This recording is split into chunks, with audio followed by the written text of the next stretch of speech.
बात से इनकार नहीं किया जा सकता कि मार धाड़ और एक्शन से भरपूर मगरबी फिल्मों में न सिर्फ जराइम की अक्कासी की जाती है, बल्कि इन फिल्मों से मुतासिर होकर बहुत सारे नौजवान जराइम की तरफ राग़िब भी होते हैं। एक्शन फिल्मों की हर दूसरी कहानी में नौजवान हीरो के साथ एक खूबसूरत गर्लफ्रेंड और महंगी कार भी होती है और उसे बड़े बड़े क्लब्स में खाते पीते और अय्याशी करते हुए भी दिखाया जाता है, जिससे मुतासर होकर अपनी ज़रूरियात पूरी करने के लिए नौजवानों को भी महंगे इलाकों और बैंकों में डकैतियों की वारदातों की ज़रूरत पड़ती है, जहां मुज़ाहमत की सूरत में वो अपने पास मौजूद असलहे से अंधाधुंध फायरिंग करके सामने आने वाले हर शख्स को खाक और खून में मिला देते हैं। 1.5-2 घंटे की ऐसी फिल्में ही बहुत सारे नौजवानों के लिए महज तफरी और फर्जी कहानी के अलावा कुछ नहीं होती, बल्कि अब तो कार्टून फिल्में और वीडियो गेम्स में ऐसा तशद्दुद दिखाया जाता है जिसकी वजह से नौजवान होने से कबल ही बच्चों का जहन खराब हो जाता है और कुछ नौजवानों के लिए ये फिल्में और वीडियो गेम्स जराइम की इब्तदाई दर्जगाह जैसा दर्जा रखती हैं। मगरबी ममालिक के नौजवान ऐसी फिल्मों की वजह से जराइम की जो खतरनाक वारदातें कर चुके हैं उनकी एक तवील फहरिस्त है, मगर तीसरी दुनिया के गरीब ममालिक के नौजवान भी ऐसी फिल्मों के असरात से नहीं बच पाते और अब सोशल मीडिया की वजह से इन फिल्मों और वीडियो गेम से बहुत ज़्यादा मुतासर होने लगे हैं। सोशल मीडिया के इस दौर में किसी मुल्क की फिल्मों पर या वीडियो गेम्स पर तो पाबंदी नहीं लगाई जा सकती और न ही किसी के रहन सहन पर पाबंदी लगाना मुमकिन है, मगर अपने मुआशरे में मौजूद नाजायज़ असलहे पर ज़रूर पाबंदी लगाई जा सकती है, जो नौजवानों में ऐसे जराइम की बुनियादी वजह बनता जा रहा है।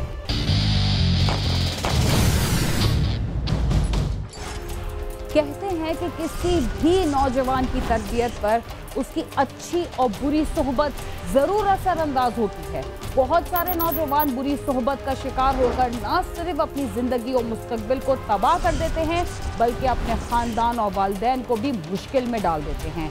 लेकिन ऐसा एक दिन, एक माह या कुछ अरसे में नहीं होता, बल्कि काफ़ी अरसे तक बुरी सोहबत का शिकार रहने वाले नौजवान नशे, चोरी चकारी या जराइम की दूसरी वारदातों की तरफ राग़िब होते हैं, जो वालिदैन की लापरवाही का नतीजा भी होता है। जो वालिदैन इस बात से बाखबर होते हैं कि उनके बच्चे किसके साथ उठते बैठते हैं और फारिग वक्त में क्या करते हैं, वो दूसरों की निस्बत ज़्यादा महफूज ज़िंदगी गुजारते हैं। लेकिन जिनकी दोस्ती और उठना बैठना ही आवारा लड़कों के साथ हो, वो जराइम की दुनिया से कैसे महफूज रह सकते हैं। थाना लोए बीर के इलाके में अपनी ही दुकान के अंदर मौजूद एक नौजवान को फायरिंग करके हलाक कर दिया गया।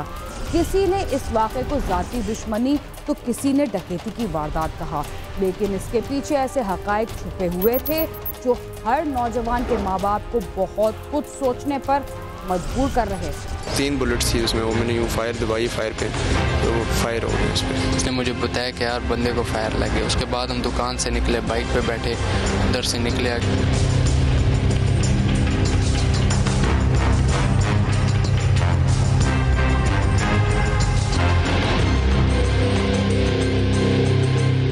मंसूर खालिद की थाना लोई भेर के इलाके में मोबाइल फोन्स की दुकान थी, जहां निजी कंपनी की मनी ट्रांसफर की सहूलत भी दस्तयाब थी। इसके साथ वकार भी होता था जो उसकी दुकान पर मुलाजिम था। मंसूर के हवाले से 15 पर कॉल चली कि उसे 2 नौजवानों ने गोलियां मारकर कत्ल कर दिया है। इस इत्तला पर पुलिस मौका पर पहुंची तो मंसूर की लाश खून में लथपथ दुकान में पड़ी थी। मोबाइल शॉप है, उस पे कोई लड़कियां आए हैं, उनकी तकरार हुई और फायर लगा है वहाँ के दुकान के मालिक को, और इत्तला पाते ही पुलिस मौके पर जाती है। जाके हम लोग अपनी इन्वेस्टिगेशन शुरू करते हैं, हमारी फोरेंसिक टीम आती है और आपकी बात बजाय है कि उस वक्त मुतज़ाद किस्म की स्टोरीज गर्दिश में करने लगी। इब्तदाई हालात फौरी नोयत के ऐसे थे कि उससे कुछ कंक्लूजन पे हम नहीं पहुंच सकते थे। जो एक विटनेस था मौके पे, 2 ही थे शॉप पे, एक मर्डर हो गया और एक विटनेस था। उसकी स्टेटमेंट के मुताबिक ये था कि वारदात थी। पुलिस ने मौका की कार्रवाई के दौरान इर्द गिर्द से मालूमात ली। किसी ने कहा कि ये कत्ल जाती दुश्मनी का नतीजा है, तो किसी ने कहा कि ये डकैती की वारदात के दौरान मज़ाहमत की वजह से होने वाला कत्ल है। पुलिस ने मौका से शवाहिद जमा किए और लाश को पोस्टमार्टम के लिए भिजवा दिया। किसी ने कहा कि उनका जाती मामला है, चूँकि इसके अंदर रेजिस्टेंस हुई थी, इसके अंदर जो है वो मज़ामत हुई थी। जब वारदात हुई तो दुकान के मालिक की तरफ से मज़ामत का मुजाहरा किया गया और उसके बाद एक फायर हुआ और जिसमें एक अफसोसनाक चीज़ हुई कि उनकी हलाकत हो गई। जो मर्डर जिस अंदाज में हुआ सारा कुछ, तो हमारे जहन में और भी बातें थी कि शायद टारगेट किलिंग हो सकती है या कोई एनमिटी की बेस पे हो सकता है। तो उस हवाले से जब हमने शहादत इकट्ठी की मौके की, जो कि हमारी फोरेंसिक एविडेंस जो मौके पे मौजूद था, टेक्निकल एविडेंस और जो CCTV फुटेज के जो एविडेंस था मौके पे और सराउंडिंग्स में, वो हमने इकट्ठी की। तो उससे हमारी फिर ये चीज़ क्लियर हो गई कि ये बेसिकली एक वारदात थी और वारदात के दौरान रेजिस्टेंस पर जो है ये मर्डर हुआ।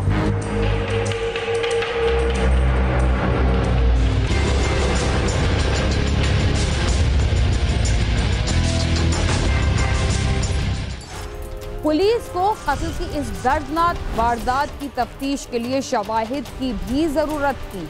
ये शवाहिद हासिल करने के लिए दुकान के अंदर से CCTV कैमरे मौजूद थे, जिन्हें पुलिस ने कब्जे में लिया और जब इनसे फुटेज हासिल की गई तो बहुत सारी चीजें बेनकाब हो गई। पुलिस ने मंसूर खालिद की दुकान के कैमरों की फुटेज हासिल कर ली, जिसमें साफ नजर आया कि दो नौजवानों ने मंसूर के साथ हाथापाई की और गोलियां मारी। उसके बाद दराज से रकम निकाली और फरार हो गए। पुलिस को मालूम हो गया था कि ये डकैती की वारदात है। इसके बाद वकार से भी मालूमात ली गयी। फिर हमने प्योरली इसको एक वारदात समझ के इन्वेस्टिगेट किया और सिमिलर नेचर की एक और वारदात इससे पहले थी, जो 8 जून की वारदात थी, वो भी सिमिलर एक वारदात थी पाकिस्तान टाउन की इजी पैसा शॉप पे। तरीके वारदात सेम था, सेम डिस्क्रिप्शन के बंदे थे। इन्होंने कोशिश की थी कि इस वारदात में अपनी डिस्क्रिप्शन थोड़ी सी चेंज कर ले, लेकिन पैटर्न एक था, तरीके वारदात, टाइम और एरिया वो सेम था। तो ये वारदात ही बनी और उसे को वारदात समझ के हमने इन्वेस्टिगेट किया। इस वारदात से कबल मंसूर और वकार दुकान के पिछले हिस्से में खाना खा रहे थे जब एक नौजवान आया और उसने कहा कि उसके लिए किसी ने 50,000 रुपए भिजवाए हैं जो निकलवाने हैं। मंसूर ने हामी भरी और कहा कि कुछ देर के बाद वो पैसे दे देगा। कुछ देर के बाद दो नौजवान दुकान में दाखिल हुए, वारदात की और मंसूर को मौत के घाट उतार कर 1.5 लाख की रकम लेकर फरार हो गए। खाना खा ही रहे थे कि आके उनको हैंडअप कर लिए। तो इस बात पे वो जो मकतूल था उसने कोशिश की, इससे पहले तो उनकी आपस में कुछ तलखलामी हुई, फिर उसने उठा के इसको कुर्सी मारी। तो इसने फिर डरते हुए और उसने फिर फायर किया, एक किया, फिर दूसरा किया, तीसरा किया, जिसमें इसको एक फायर सर पे लग गया और वो गिर गया वहाँ पे। जबकि दूसरा लड़का जो था उसने कुछ पैसे वहाँ से निकाले और जो उसका था कैश काउंटर था वहाँ से, और दोनों वहाँ से भाग गए। मीनवाइल जो जिसका मर्डर हुआ, जो ओनर था शॉप का, उसने रेजिस्ट किया मंसूर खालिद ने, और रेजिस्ट किया। रेजिस्ट के दौरान उसने एक चेयर जो है वो उठा के इस मुलजिम को मारी और फिर इसको दबोचने की कोशिश की। इस दौरान मुलजिम पीछे हटा और उसने फायर किए और वो फायर फिर उसके सर पे भी लगा और जिससे उसकी डेथ वाक़या हो।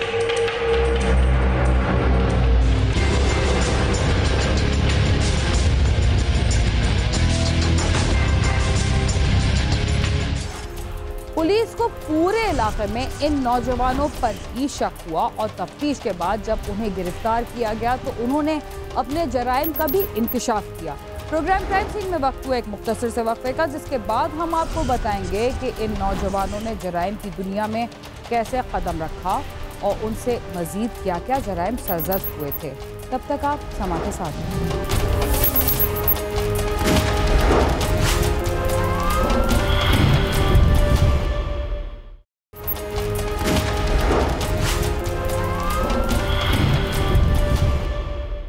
प्रोग्राम क्राइम सीन में एक बार फिर खुशामदीद।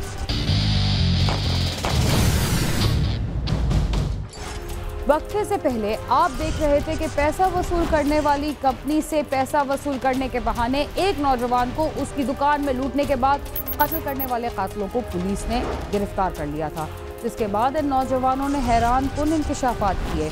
लेकिन इन इंकशाफात से कबल हम आपको ये भी बताना चाहते हैं कि ये नौजवान जराइम की दुनिया में दाखिल कैसे हुए और किस तरह कत्ल की वारदात कर बैठे।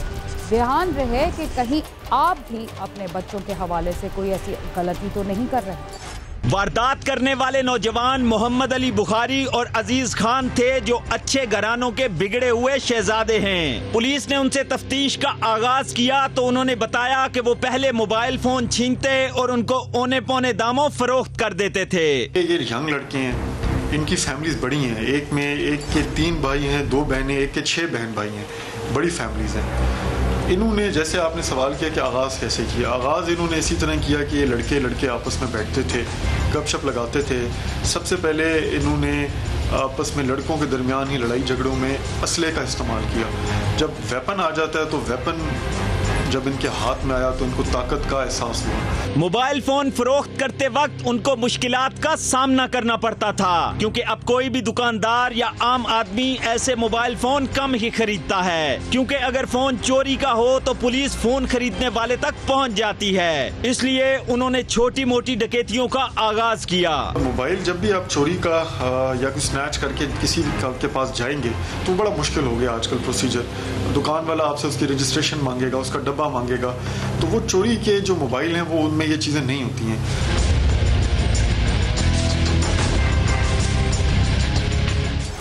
सबसे महफूज समझे जाने वाले थाना लोहे बीर के इलाकों में राहजनी और डकैती की वारदातों के बाद कातिल की वारदात ने पुलिस को चौकन्ना कर दिया। जब मजीद तफ्तीश की गई तो इन्हीं नौजवानों का चर्चा हुआ और पुलिस ने उनकी तलाश शुरू कर दी। ये नौजवान किसी नई वारदात की नीयत से इलाके में घूम रहे थे और उनके पास पिस्तौल भी मौजूद था। पुलिस ने उनकी गिरफ्तारी के बाद तफ्तीश का आगाज कर दिया। मोहम्मद अली बुखारी का बाप काउंसलर है और उसके 2 भाई बैरूने मुल्क में मुकीम हैं। अजीज खान तरनोल का रिहायशी है और उसके बाप की फैक्ट्री है। ये दोनों दोस्त स्कूल में भी एक साथ पढ़ते थे। वालिदैन की अदम तवज्जो की वजह से दोनों ही बुरी सोबत में मुब्तला हो गए। जो अजीज़ खान है उसका जो वालिद है वो एक फैक्ट्री ओनर है और उनकी अपनी प्रॉपर्टी इस्लामाबाद में तरनोल जंगी सईदे के एरिया में। मोहम्मद अली बुखारी की जो फैमिली है उसका जो वालिद है बेसिकली अब तो वो एजेंट बंदा है और उनको पॉलिटिक्स वगैरह करता है उधर लोकली AJK में। भाई उनके 2 जो है वो अब्रॉड है, वेल ऑफ है, अच्छे भले मतलब खाते पीते हैं, कोई ज़्यादा गुर्बत वाली बात नहीं है उनमें। इन दोनों ने पहले लड़कियों से दोस्ती शुरू की और शीशा सेंटर में जाना शुरू कर दिया। ये दोनों रेंट पर गाड़ियां लेते और अपनी दोस्त लड़कियों के साथ घूमते फिरते थे। इनके इखराजात जब बढ़ने शुरू हुए तो इन दोनों के लिए ये इखराजात पूरे करने मुश्किल हो गए। इतने ज्यादा इखराजात पूरे करने के लिए अब घर से मिलने वाले पैसे कम पड़ गए थे, तो इन दोनों ने मोबाइल फोन छीनकर फरोख्त करना शुरू किए। छोटे मोटे जुर्म, फिर ड्रग्स के बाद इनको पैसे चाहिए थे और उसके लिए फिर उन्होंने मोबाइल स्नैचिंग शुरू कर दिया। फ़ोन उससे काम नहीं चला, फिर उनका जब दुकानों में करते हैं डकैती करते हैं और ये इनकी दूसरी वारदात थी हमारे इलाके में। फिर उन्होंने बड़ा जुर्म कर दिया, एक बंदा मार दिया जो माँ बाप का इकलौता बेटा था जिसकी सिर्फ 4 साल की बच्ची है। इनकी बुरी सोहबत थी। ये इस दौरान कुछ बुरे दोस्त इनके बने, उन्होंने इनको राग़िब किया नशो तमाशों की तरफ। उसमें जब ये गए तो उनमें उस तर्ज की लाइफ में उनको स्पॉन्सर करने के लिए इनके पास पैसे इतने होते नहीं थे, घर से इनको महदूद पैसे मिलते थे। तो उसके लिए फिर ये इनकी ना सोच इस तरफ बनी। एक दोस्त ने इनको कहा कि जी इस तरह आप शॉर्ट सा काम होता है, मोबाइल स्नैचिंग और पर्स स्नैचिंग, और इससे आप ये फिर बंदा दोस्ती यारी भी निभा सकता है और ख़र्चे वगैरह कर सकता है।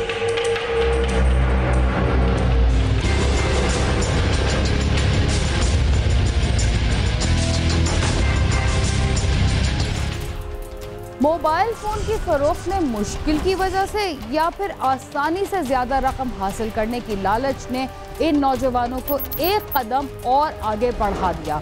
दोनों ने पैसा वसूल करने वाली कंपनी की दुकानों का रुख किया, दुकानदारों को लूटना शुरू कर दिया और देखते ही देखते 15 से 16 वारदातें कर डाली। ये दोनों मोबाइल फोन की दुकान पर जाते थे और फिर उससे पूछते कि हमें किसी ने 50,000 रुपए भेजे हैं जो हमने निकलवाने हैं। जब दुकानदार हामी भर लेता तो उनको अंदाजा हो जाता कि इसके पास इससे जायद रकम दुकान में मौजूद है। दुकान वाली वारदात तो ये इनकी पहली वारदात है और एक और वारदात है पार्क टाउन में इन्होंने की। 2 वारदातें हैं। कोई चूँकि यंग लड़के थे, अभी एक्सपीरियंस नहीं थे, तो कोई ऐसा कोई प्लानिंग नहीं होती थी। इनको ये पता होता था कि ये दुकान है, इसके अंदर पैसा होगा। बहुत डर गया था मेरी गन से, फिर फायर हो गए तीन बुलेट्स थी उसमें। वो मैंने यूँ फायर दबाई फायर पे, तो वो फायर हो गए उस पर। फिर हम जैसे ही वो उसको फायर लगा तो मैंने इसको बोला उसको तो गोली लग गई है, कहते हैं भाग जाते हैं यहाँ से, भाग। फिर हम जल्दी भाग गए वहाँ से। तो हम नीचे गए, मैं जैसे कि वो एक बंदा बाहर आ रहा था, तो इसने पिस्टल दिखाई, वो बंदा अंदर हुआ है, तो मैं जो है ना घूम के जो है ना काउंटर वाली साइड चला गया। मैं काउंटर से पैसे उठा रहा था, तो उसकी उनके साथ हाथापाई हुई है। वो मैंने नहीं देखा क्या हुआ है, पर जब मैंने उठाऊँ देखा फायर की आवाज़ तो मुझे आई है। जब मैं उठाऊँ देखा है, इसके पास गया, इसने मुझे बताया कि यार बंदे को फायर लग गया। उसके बाद हम दुकान से निकले, बाइक पे बैठे, उधर से निकले। उसके बाद ये दोनों मिलकर उस दुकान में दाखिल होते और पिस्तौल की नोक पर दुकान में मौजूद रकम छीनकर फरार हो जाते थे। इस रकम से ये अपनी दोस्तों के साथ मिलकर अय्याशी करते थे।